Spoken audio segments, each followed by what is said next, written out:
Oh, hey everyone. Okay, look, here's the situation at Howard Terminal with respect to the Coliseum and the Athletics' desire to own or at least part of the Oakland Coliseum, really the entire property if they can get a hold of it, and at the same time have a privately financed ballpark at Howard Terminal. Because of the tax increment financing zone that the A's haven't told you about in its entirety,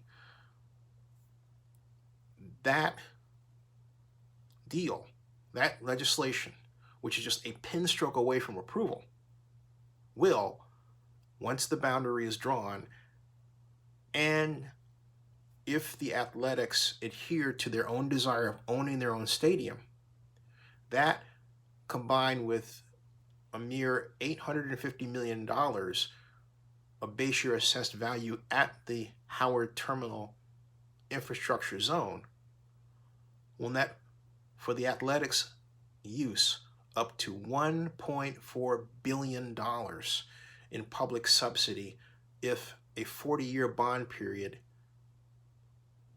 is used as the basis for letting bonds in that area. That is by far the largest public subsidy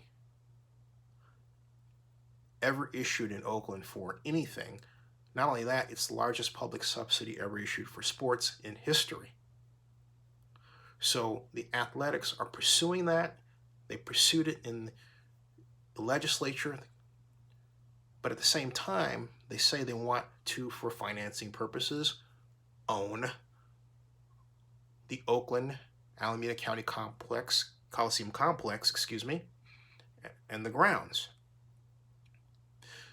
The City of Oakland's issue is that the Athletics will not come clean with the city and show them their financing cards in their entirety. If you know how to calculate tax increment financing and you know how to calculate baseball village financing, you can figure out what the A's can obtain in total.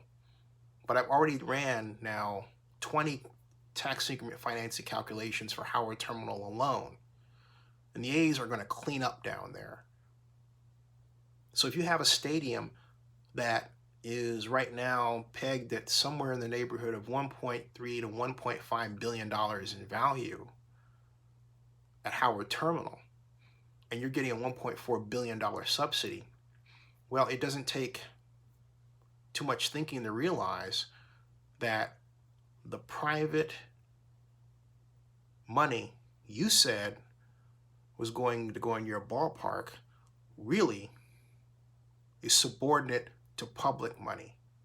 And so in total, the Athletics will gain between $1.4 billion at Howard Terminal and the Coliseum. If you consider the Coliseum's value replacement cost new, you're looking at in the neighborhood of roughly $4 billion in total accrued value that the Athletics will have control over. To do what? So the Athletics simply can't come in and give this sort of startup financing paper napkin presentation of what their expectations are in terms of financing. I know, and now the City of Oakland knows, that the Athletics have really figured out what the numbers are looking like, but they're not sharing it with the public. And that is why this situation exists. So those of you who are criticizing the city in this, I say you really don't understand at all what this situation is. And the City of Oakland is not going to give in the mob rule here. If the A's wind up trying to relocate under these circumstances, hey, riddle me this. You show me one municipality that's poised to give the Athletics $1.4 billion in public money when the Athletics themselves said they don't need public money. That's the issue, okay? That's the issue. So please, stop criticizing the city here. The city is absolutely right. The city of Oakland is absolutely right in this instance. the Athletics should cooperate.